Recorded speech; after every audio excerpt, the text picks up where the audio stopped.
So yesterday's spiritual journey, as I was talking to and playing with my cat because she woke me up again. She's the cutest little thing. I'm just woken up out of the blue in the morning with a little cat tap nose on my nose. Sometimes she takes her little paw and just gently, so gently. She's the gentlest little cat. Till you see her outside with a mouse. I was given to reflect on how animals start their day. It came to me that they renew and reestablish contracts or agreements. Now it comes to me that reorganization can even be on the agenda for the day as we are instructed by our Creator Most High in our dreams. So, I got to watch this when I was living in the desert. The dogs. It was very dog-orientated community. And a lot of people there did not believe in leashing dogs. And so the dogs would wake up every morning. They would go wake up all their friends. They'd play, they'd tussle. Pecking order is recontracted or renegotiated, and then they go get food, and they go walk their territory for the day, make the rounds. And so, while we're sleeping, our Creator instructs us, gives us guidance. And when we wake up in the morning, we don't always remember it. I'm going to get to that. But we wake up, and the first things in our mind, what are we contracting with? When my cat wakes me up like that, the first thing is like, oh, save it, cat. But then I'm contracting with frustration, with anger, with disquiet, with disruption, and all of that. And so to wake up first thing in the morning and reestablish connection and relationship and all of that, you see that. And I was watching a special on elephants being rescued, and they're so loving, and despite how they've been treated, but how they are in their family units. I'm going to get into that as well. But watching this, the elephant rescues, again, I'm a seer. I have extrasensory perceptions. This is why the mask, the veil, because I know when I see something, I connect with it psychically, energetically, etherically, however you want to express it, most comfortable to you. And there was a man spirit trapped in one of those elephants. I know this isn't something everybody's willing to accept, but I have walked down the street and I have had people come up to me and just tell me how before I came, they had been trapped. They were tricked. Oh, you're going to go down and it's only going to be 3 months. Well, 3 months from the way they experience time is 7 years of our life and the way we live our time. And so they had been trapped. But my consciousness, when I sleep, I know that I'm helping people. And I'm going to get into that as well.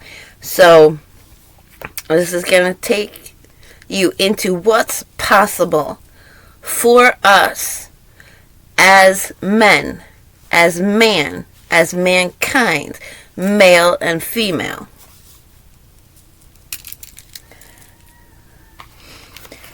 So it must and can be with us upon waking. Animals first wake friends and family, have a play or row, go eat and head off to do that which is given to them to do.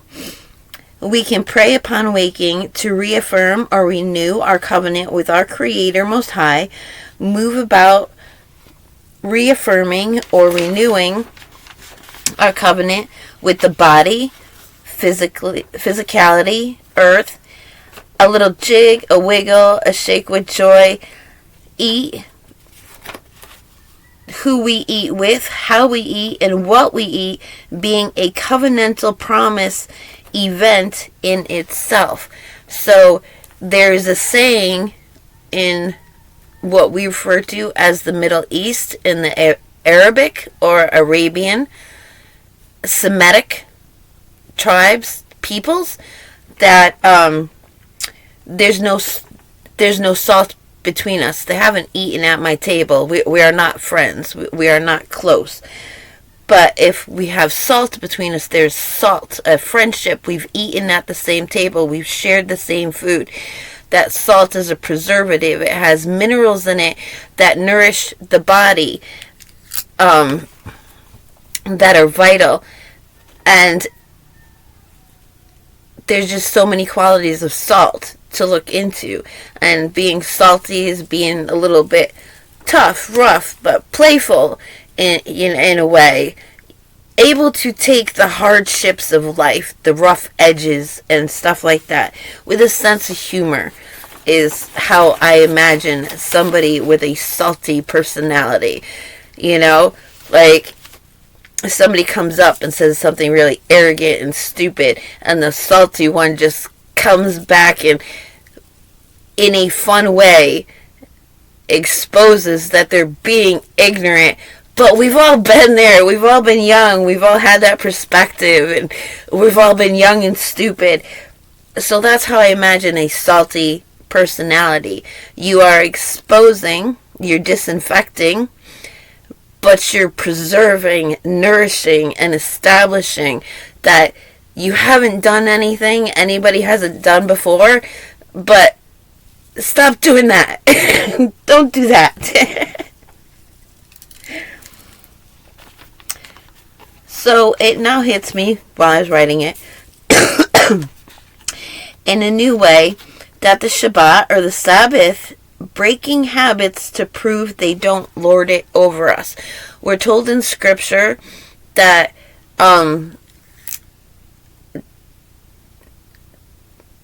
Moses was told, you are to observe the Sabbath to prove you are not a slave. So yes, you go to your employer or you contract for services and you let them know, I will work 6 days in a row. On that 7th day, I will be completely at rest. Don't try to contact me except for an emergency, and so forth and so on. But also, it's to establish our habits don't lord it over us. We wake up every morning. We do the same routine. We fall into a pattern. We fall into a habit. If we can't break a habit, if we can't wake up one morning and decide to fast, or to not consume something, or not do something, then that thing, that consumption, that activity lords it over us. We are a slave to it. And so the Shabbat is going to be different for everybody. For some people, it's the one day a week that they can gather together with other people and talk about spiritual things. For me, it's the one day I turn off all technology and I enjoy my peace and quiet and conversations with the Creator, because I spend every day, all week long, researching, studying, watching videos, reading, interacting with people. So I get my fill of association all week long. This is my job. This is my work. To work for the kingdom, establishing it within myself. Because the day is going to come when the tribulation is going to be so great. Everybody's going to have a reflection of who they are, what they've done, and how they can make it better. And people are going to be looking for that direction. And he's going to light us up like Roman candles. Like, all right, I've been keeping this one. She's gone through everything. She's got the principles down. And him over here, he's gone through everything. He's got the principles down. It's like the Messiah going before you. We have gone through that journey, that internal journey of fighting every thought, of dealing with everything in our past that we might regret. And so we come already purified to help others through that process. Throw them a rope, pull them up the mountain. And so we may not be put out there like people have big ministries, YouTube channels, big churches, and all of that. People can go there and get an idea and just, okay, so there is a God, there is a creator, and there are different beliefs surrounding this. And then after the tribulation, they're going to know, I need to know who's got it right. And they're going to go look for them that are showing the signs, the fruit. And the fruit is obedience. Who's being obedient to the Creator, regardless of what it looks like. Does this look foolish to you? You've been sifted. Goats that way.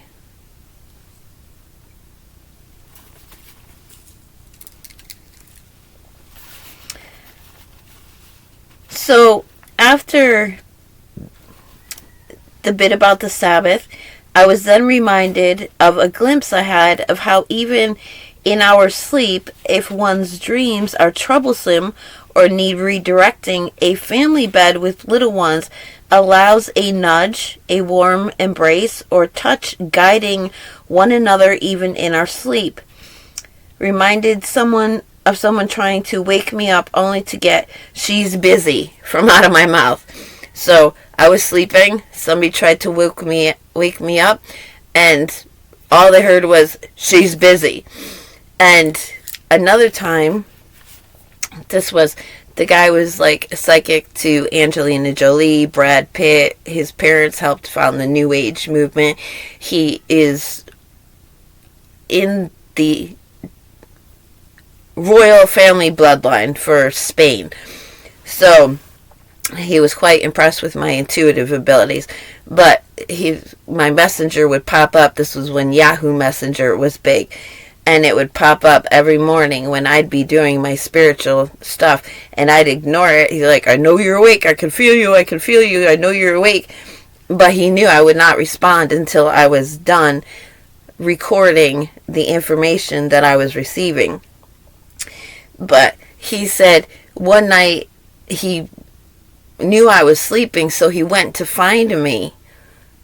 And he said, I was like a woman in a giant crystal.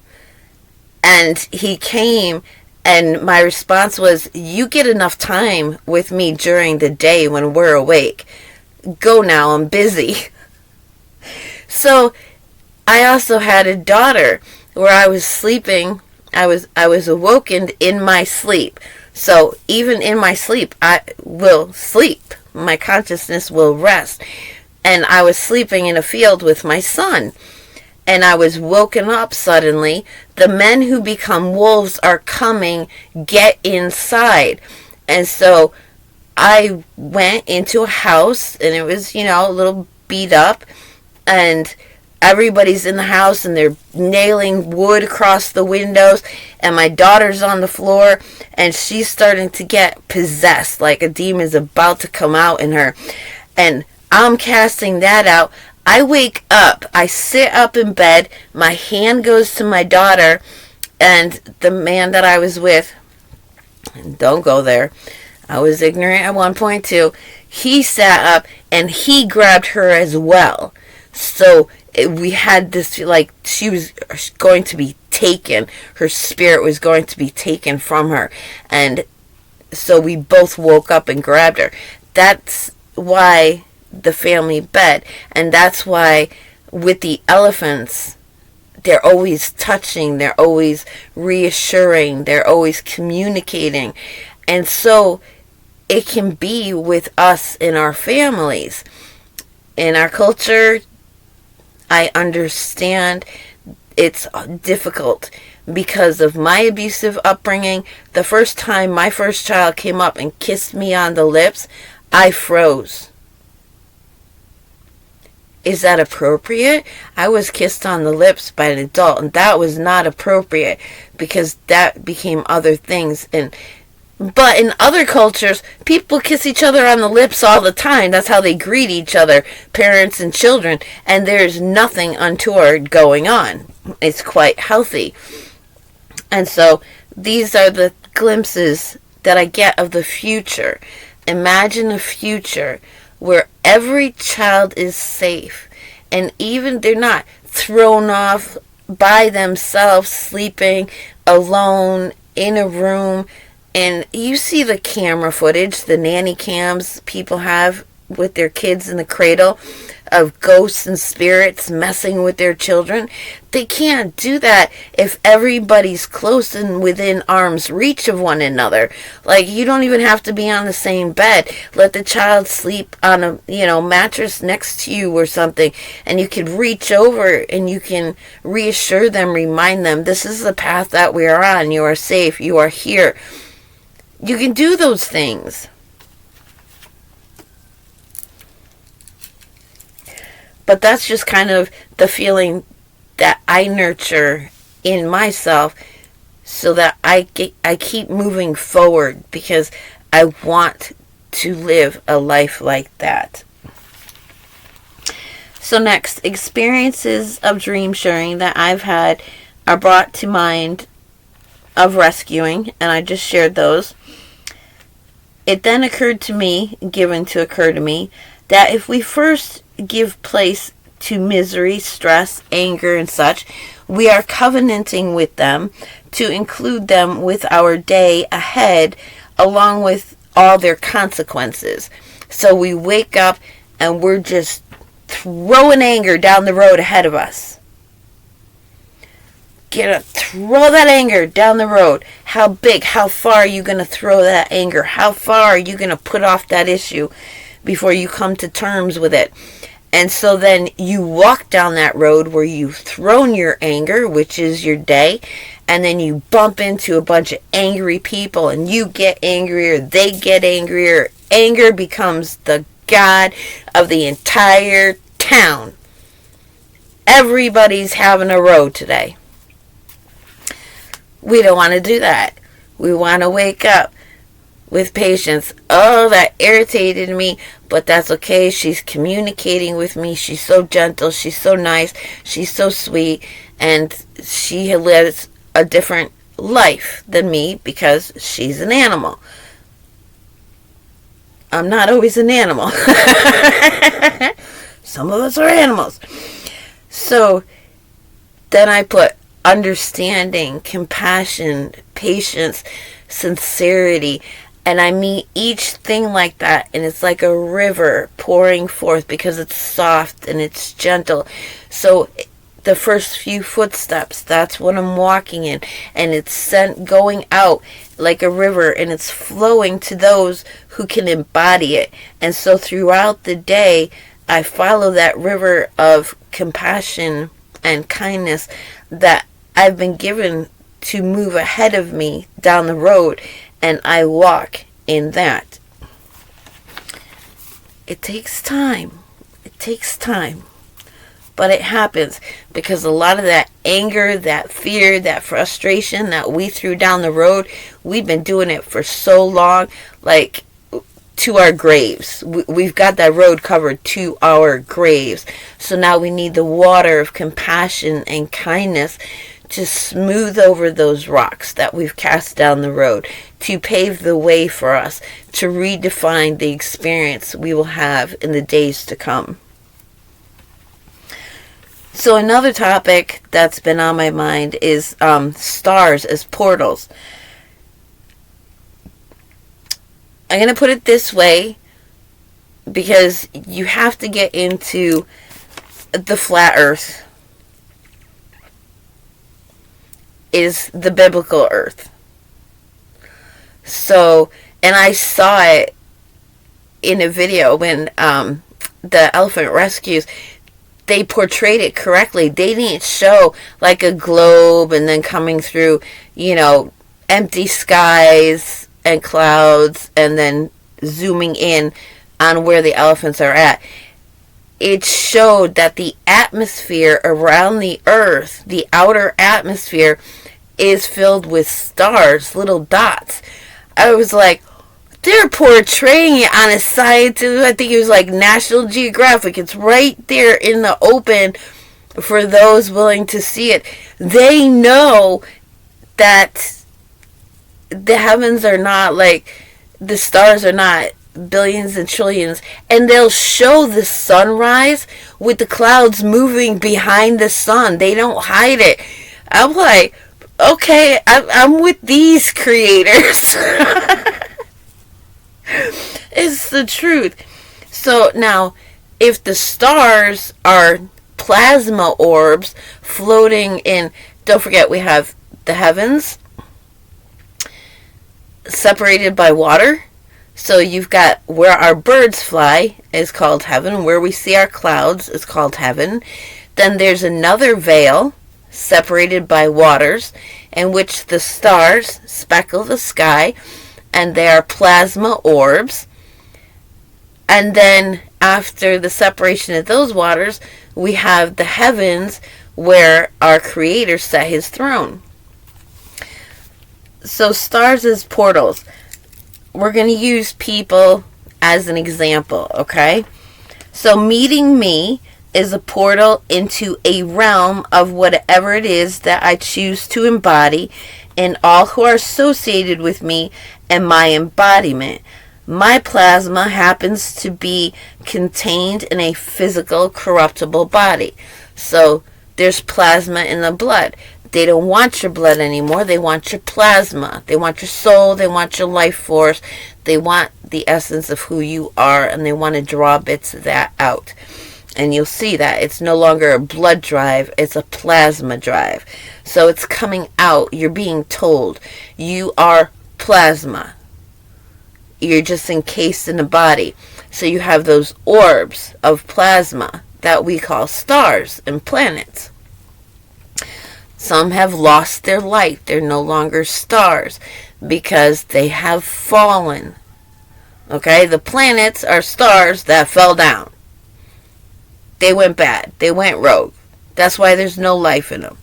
But the sun is vibrant. And there are different kinds, absolutely. The sun was created for a different reason than the moon. The moon was created for a different reason than all these other planets. And when I talk about realms, I mean, you come to me, you are approaching, you are able to access all of the thought patterns that I am able to access. So if I go to a mundane person working at McDonald's and they're just average, struggling to pay an apartment, all they know is other people struggling to pay for an apartment, get their nails done, get their wigs, that's their life. That is a realm of ideas and thoughts. I can go to them, and if I want to know wigs, nails, obviously you look at me and you see I'm not interested in any of that. And poverty, limitation, benefits, the system, food stamps, all of that. That is that realm that they walk in, they live in. The thinking is like the air they breathe. That's their realm.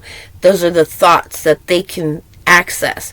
Now, if you talk to me, it's very apparent that I can talk to you about the heavens. I can talk to you about how to have a relationship with very difficult people that becomes easy. Like, I'm the one that people will throw in with the most crotchety, unreasonable, uncooperative elderly person. They are set in their ways. Their mind is not going to change. And I will go in there, and because I worked in an assisted living facility, so I have lots of experience in that. And they'll send me in, and all of a sudden they're willing to take a shower where they weren't showering before. They're allowing me to take care of them in ways that they wouldn't let other people near them before. So this is my realm, the realm of love, cooperation, how to think, how to perceive, how to discern what is going on and why it is happening. So the creators put that in me. He shared all that with me to create a realm in which somebody knocks something over and they're used to other people, and we gotta give them money to replace that, and this is why we can't have nice things. But I'm the one behind the counter that day, and they do that and it breaks, and I'm like, okay, I've got it. It was an accident. I'm going to clean this up. Here's some extra rags so you can clean yourself up. Here's some replacement hot water so you can make your tea. It's okay. I'll take the flack. I'll break the news. I got it. And so I just wait, and that person's out of the firing range, and then in comes the one that would have been our... And I've got everything cleaned up, back in order. They're like, hey, where's... And I just say, well, somebody accidentally bumped it. It fell off the counter and it broke. They get over it. They calm down and they see reason. And we'll find a way to replace that.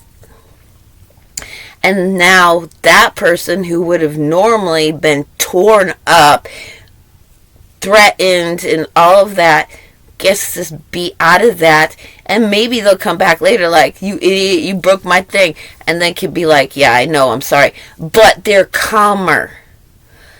Now, a calmness of interaction has happened between those two people, and they have an opportunity to think, this feels good, this feels better.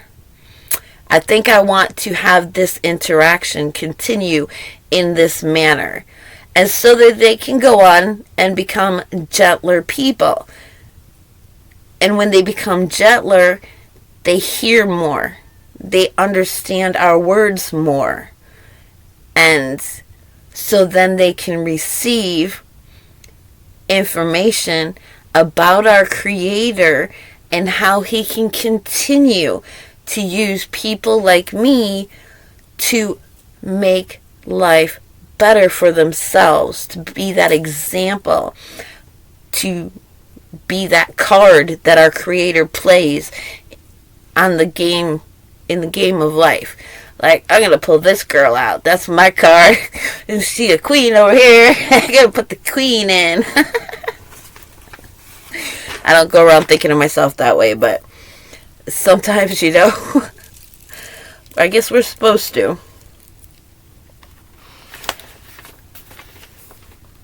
So, after that, insights come in the same way that I remember my dreams. So, insights come in the same way that I remember my dreams now.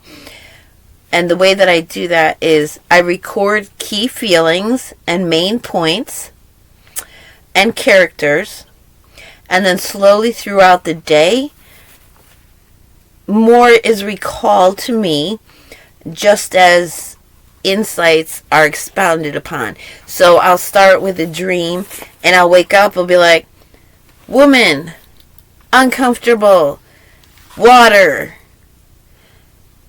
and just write those things down.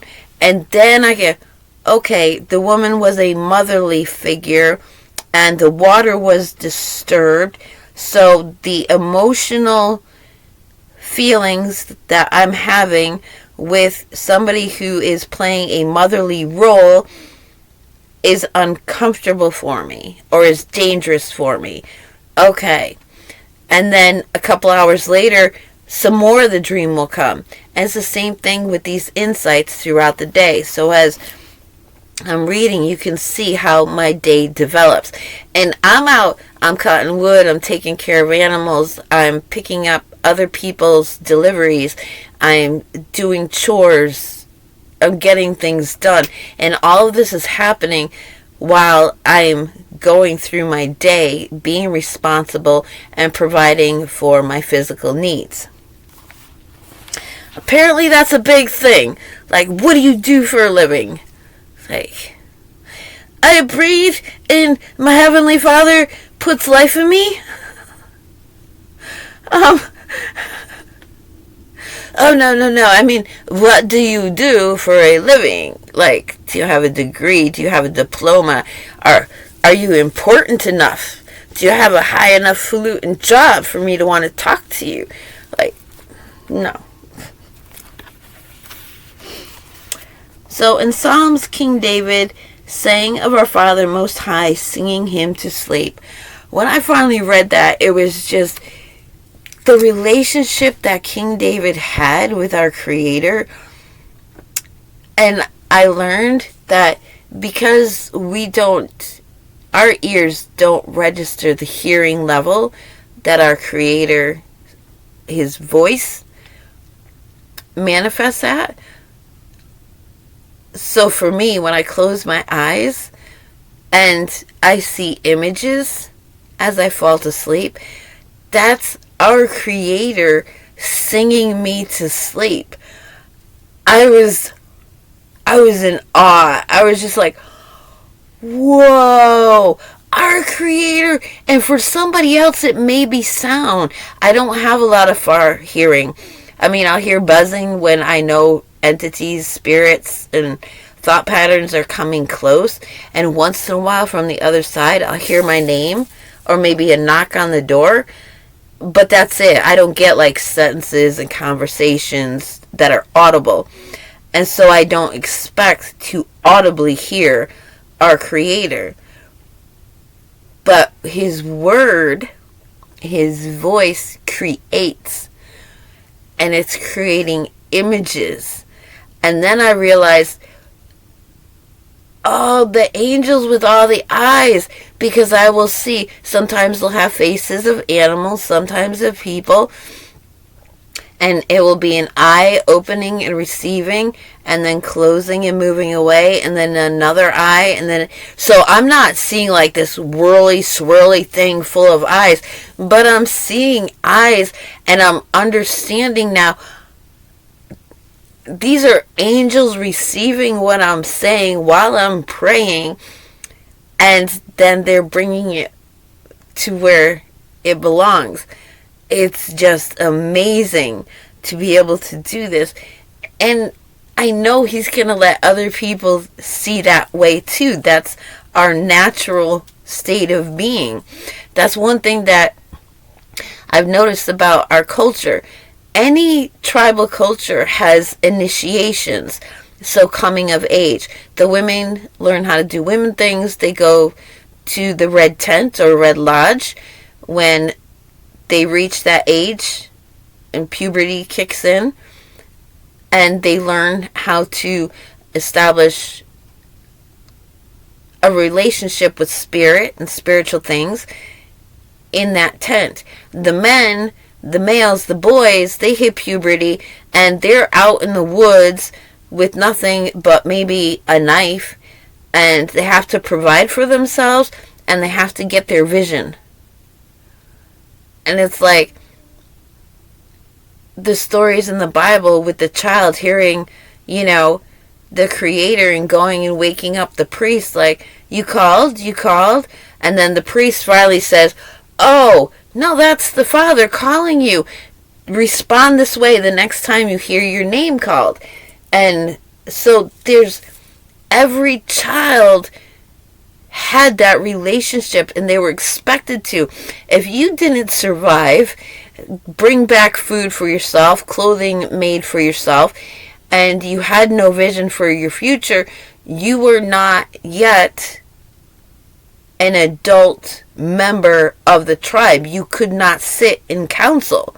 You have to have this relationship that I have with the Creator to be a man, or a man with a womb's man, a woman.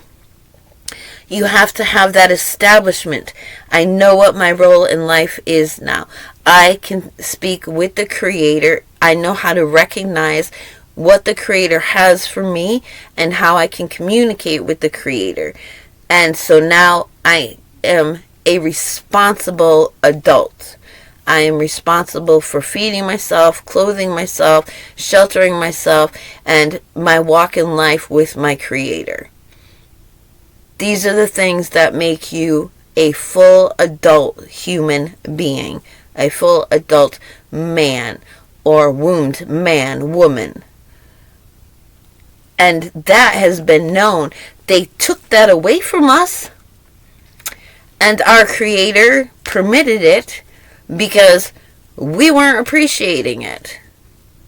The women would come back with insights, and then they'd use them to undermine the men, and the men would come back with insights, and then they lord it over the women, and then the women would get stronger physically and do bad things, and then the men would get sneaky, wizardly, and do sly things, and then the women get sly things, and it just escalated. So he said, screw y'all.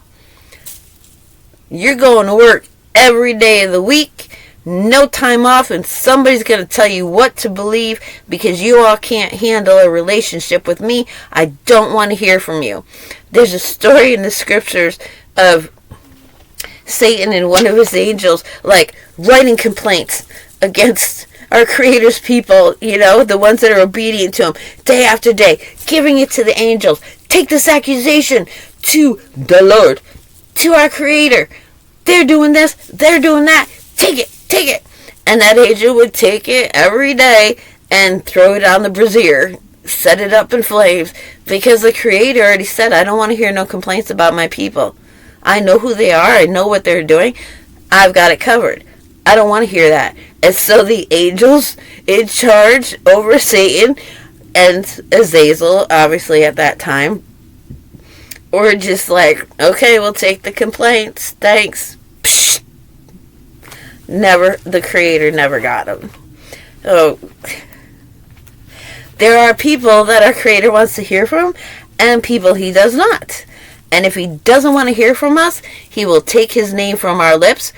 He will make us too occupied, too oppressed, too poor to even think of praying to Him. If you hate our Creator, it's because you hated Him already. And He's just letting you go through it. And He's distracting you, allowing you to be distracted with wealth, privilege, vacations, relationships, seduction. So the last thing you're going to do is turn to Him, because He don't want to hear from you. You hate Him. Do you ever meet that person? Like, when they say your name, you're just like, oh, I wish that person never knew my name. Like, take my name out your mouth. Just don't. And I've heard people, take my name out your mouth. Don't even say it. Well, our Creator feels the same way. So, is brought to my attention that the Messiah answered what appears to be a scriptural inconsistency with an illustration. So, a parable. It'd be like, well, it says that the children up to the 10th generation are going to suffer for the sins of the father. And he gives them an illustration in response. He could have just said, that's taken out of context, because it is. What it meant was, when one is neglectful as a parent, their child is raised in ignorance and neglect. They can only act out of ignorance and neglect and raise more children in ignorance and neglect. And everybody knows that these are ignorant, neglectful people. You don't want anything to do with them. So they're hungry, they're poor, they're chased out of places, they're transient. And one person can destroy their entire family for 10 generations.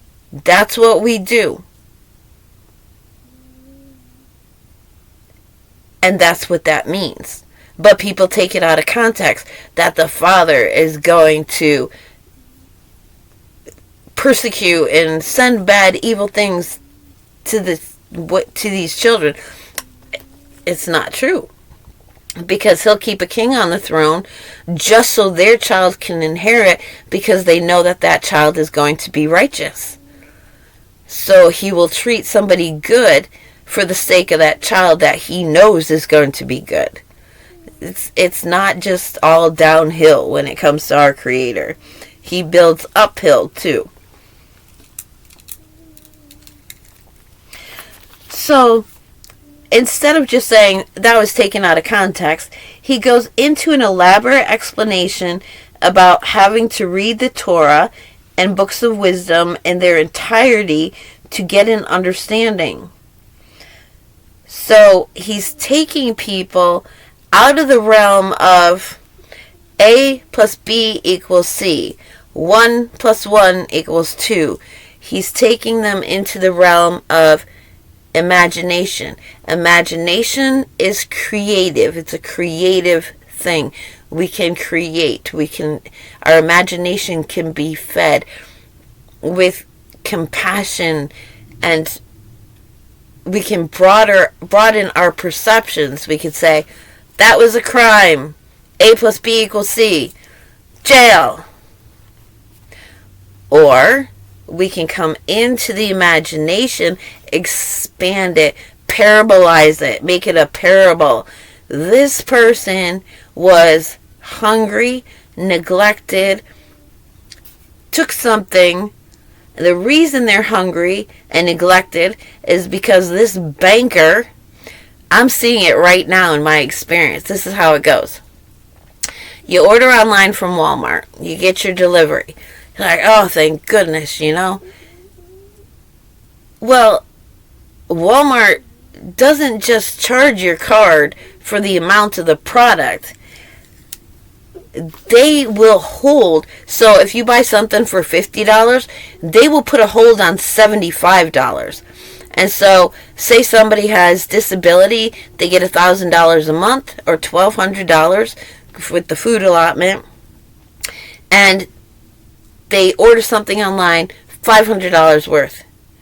Their entire income is frozen until that delivery is made, and 8 to 10 or 10 to 20 business days later, Walmart says, okay, it's cleared. She can have access to those funds again.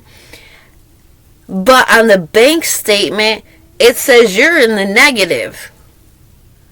I'm not in the negative.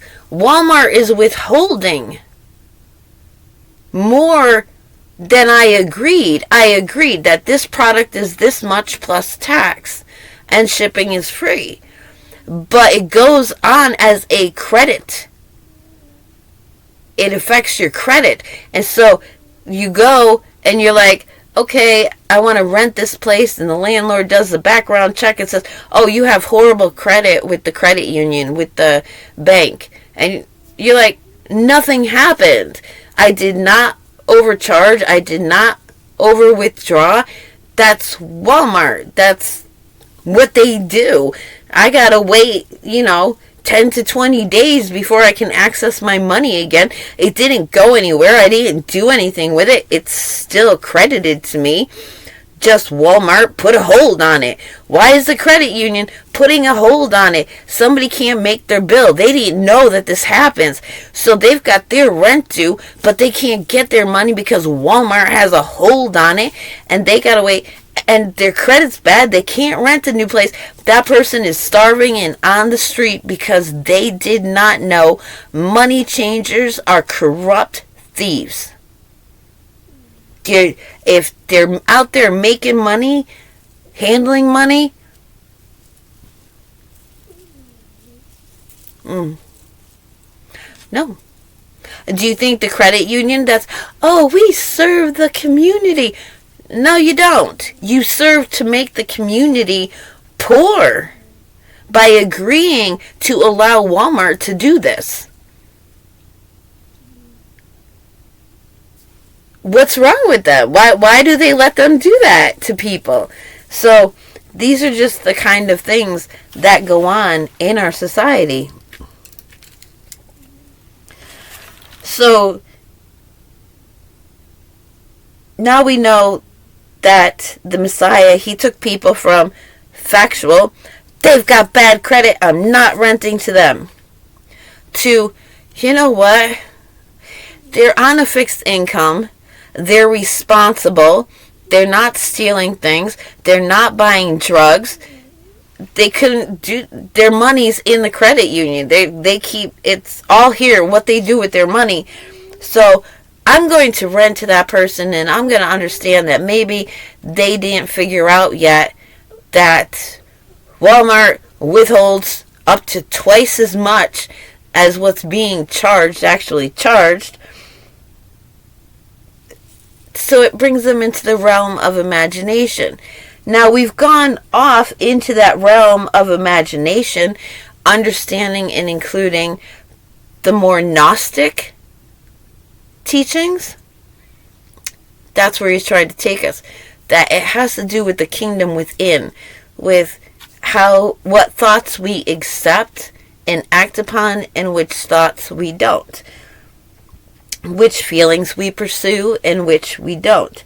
So later in the New Testament scripture, we get the explanation that precept builds on precept, building onto or with another precept. So we have the foundation, A plus B equals C. There has to be expected behavior, boundaries of behavior. You have to be able to expect somebody to be honest. I had people bring me wood. Okay, I'm writing you down for 2 weeks. I'm coming back in 2 weeks. It's been a month. I've been homeless. They're like, you expect that. Oh, you need this? Okay, I'm gonna be in. They never come back. Some people think that is fun. But then you don't expect people to come back, so you go off and do something else. And then they come back and they're like, well, they're ungrateful. And like, no. This woman said she'd give me a ride to go pick up some wood at Home Depot. She had stuff to get there anyways. And then a couple days later, I'm waiting for the day that she feels like it. She's like, I would prefer it if somebody else was able to do that. Somebody else. Oh, I have a gift for you and your dog, and I'm going to bring it to you. And it's been almost a month. I haven't seen them. There are no gifts. People, they're not good for their word. What kind? I mean, that's crazy. So Torah says this is how you follow up. A plus B equals C. Your word is your bond. Don't make any vows. If you say you're going to do it, you do it. And it drives people crazy that I do what I say I'm going to do. And that I don't commit to things that I don't know if I'm going to be able to do. But there is like, well, you don't have to be so on time. You don't have to be so. It's like, well, yeah, I kind of have to. I get anxious if I don't pay things on time, even early. Because then I'm sweating it like it's due.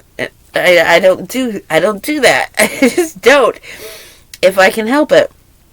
So there have to be parameters. Now we have a parameter. We have these boundaries. We have guidance. Now, was that person intentionally neglectful? No. They just don't know their own limitations. One didn't bring the gifts because it turned out they were Christmas gifts, and I don't celebrate Christmas, so now she's feeling like, okay, she meant it when she said she doesn't want anything to do with Christmas. She was nice about it last year. She's nice about it this year. But now I'm kind of feeling guilty because I gave them a Hanukkah gift. So they're not purposely being neglectful. They're not purposely lying to me. They're going through an emotional thing. And I love them so dearly. Like, I'm not waiting with bated breath on that gift. I'm not hung up on it. I'm not disappointed. I'm not feeling neglected. I'm understanding that this is why these things happen. The other one has a multiple personality disorder. They're all disconnected, so her spirit of presence is not taking care of her what is it? Her council of elders. They aren't working together. They kind of don't know about each other there. So one says, yes, I want help. And the other one says, fuck no, that one ain't worth my time. Ain't nobody worth my time. I'm in my flow. I gotta go get high. So, the letter of the Torah, or the letter of the law, was pursued to an extreme. So we see that, the legalism in what they call Judaism. And then the Messiah comes to soften that, to correct that. But now we've been brought into another extreme of New Ageism, where, you don't have to follow any of the Torah. You don't have to observe any of the days we're commanded to. We don't have to do any of that. He's reining people back in from the legality of Torah, reining that back to a more etheric, more emotional connection of compassion. And now we have to pull that back to, you need the foundation to stand on so you can have your head in the clouds. Your head can't be in the clouds full of love and compassion and hopes and dreams and floating away on the wind. You need the anchor. I'm observing this day. This day I have to spend, in repentance. Like life review. Instead of waiting till the end of your life to do it, you do it every fall. Like, how did I plant? How did I water? How did I harvest? You'll get an idea when things start happening, like, this is happening to me because I did that to that person. Oh, this is happening to me because I felt that way about that back then. And you're thanking the Creator for pointing it out to you, asking Him to help you replace those thinkings, those doings, those thoughts. And you're doing it with the confidence that He does love you. He does want to help you through this. He does not want you languishing in regret and helplessness, and I'm never going to get it right, and I just can't be that good. Baby steps. It's allowed. You're allowed to take baby steps, because even a baby step is a step forward. And if your heart is in it and you've only taken that one baby step and the end comes, you are a step ahead of everybody else still, because your heart puts you there. You don't have to be doing this. You don't have to be take the baby step and do it now. One step. One step. Show your heart. Show the courage to take that one step. Go to that one person and say, I don't like how I handled that, and I'm sorry that I handled it poorly with you and that you had to take the brunt of that. And walk away. Like, don't even wait for a response because if you're afraid it's going to be a rant, if you're foolish, what are you talking about? Oh, you didn't do anything. In your heart, you felt like you handled it poorly. Irregardless, you put it out there and you walked away. You let the Creator deal with it, because they may say right now, that's no big deal. You didn't have to come make that. Or, yeah, I don't forgive you. Leave it to the Creator, because they got to go sit on that. That person came and they apologized. That person don't apologize to anybody about anything. They just walk through life, leaving their stuff everywhere, bumping into people, knocking things over, being rude, whatever it is, teenager. Like, Some people are still walking through life like teenagers. So then they think about it like, oh, that person grew up. Maybe I could do a little growing up too. And then they experiment. I went through that once. Now it's brought to mind. I was very negative. I was brought up that way. You're fat, you're ugly, it's awful, it's never going to work out for you, you're going to grow up, you're going to be a loser. So I was introduced to the law of attraction. Choose a better feeling thought. And my friend called, and she's bitching about her mother. And I said, I'm sorry, but I'm taking time. I want to hear you, not today.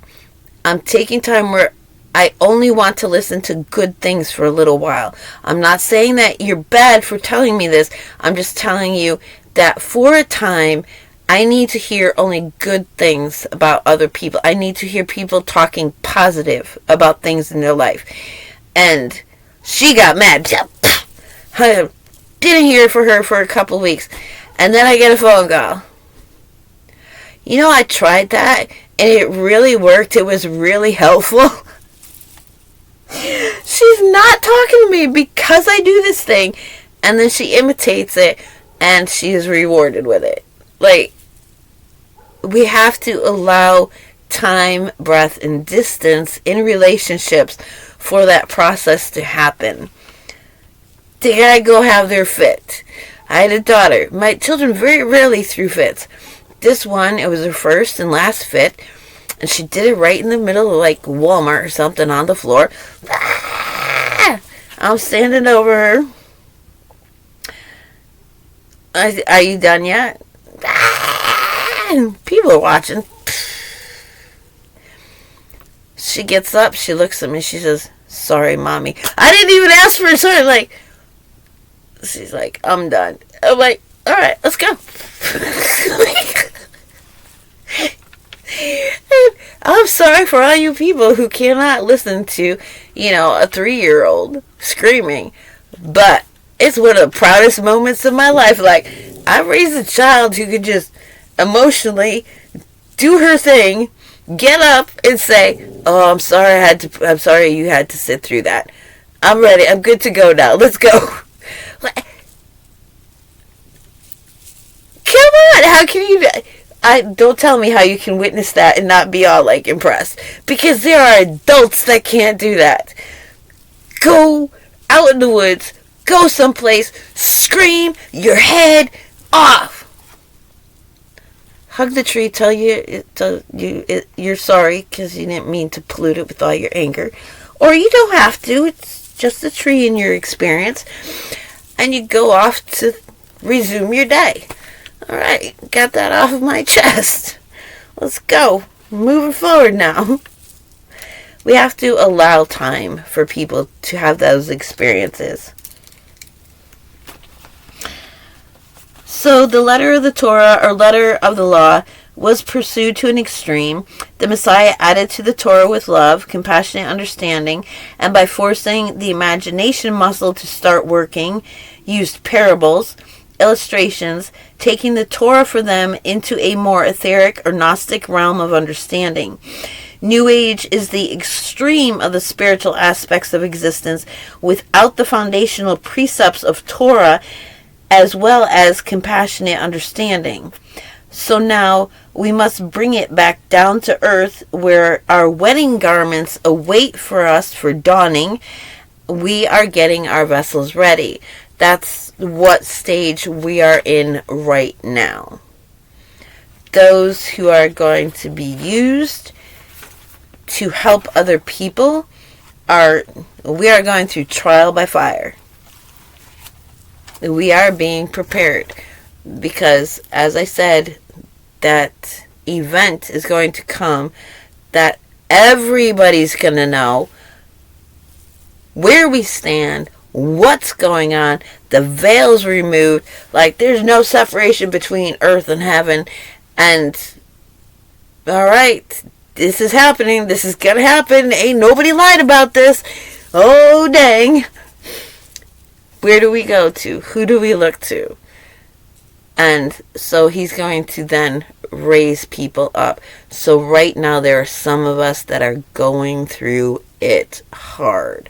I mean, wake up in the morning. That's a bad thought. That's a feeling I don't want. I don't want that feeling. I don't want that thought. I don't want that. I don't want that. Father, I trust you. I believe you. There's better. There's better. There's better. There's better. There's better. I'm here. I'm breathing because he is not done with me. He has a purpose for me. I trust him. I put my face. I turn my face. I put my face against the enemies. That thought is an enemy. I set my face against it. I set my face against this. I mean, you're walking down the road, like, doing your chores, and you're just, like, in your head, hard face, like, okay, I'm not wearing my TTs, because I might not look approachable out here in the woods right now. I'm inner battling, resting bitch face, they call it. So, yeah, we're going through it, and we don't have congregations, we don't have followers, but we're learning, we're sharing what we're learning, because maybe I'm hauled off somewhere helping a bunch of people, but somebody else needs to hear what I'm saying, how I'm saying it, more than what I'm saying.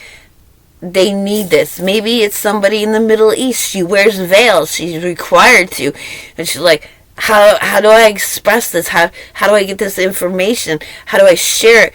But nobody's sharing it with veils, and my people will not accept a woman who's not wearing veils. Honey, I got all the veils here for you. Show it. Show it. Show it. Move it. Share it. You got this. You got this. And never, never choose vengeance. Because there's one relationship nobody can take from you. They can take your children, they can take your mother, they can take your sisters, they can take your brothers, they can take your father, they can take absolutely everything from you. They cannot take your Creator. Impossible. Won't happen.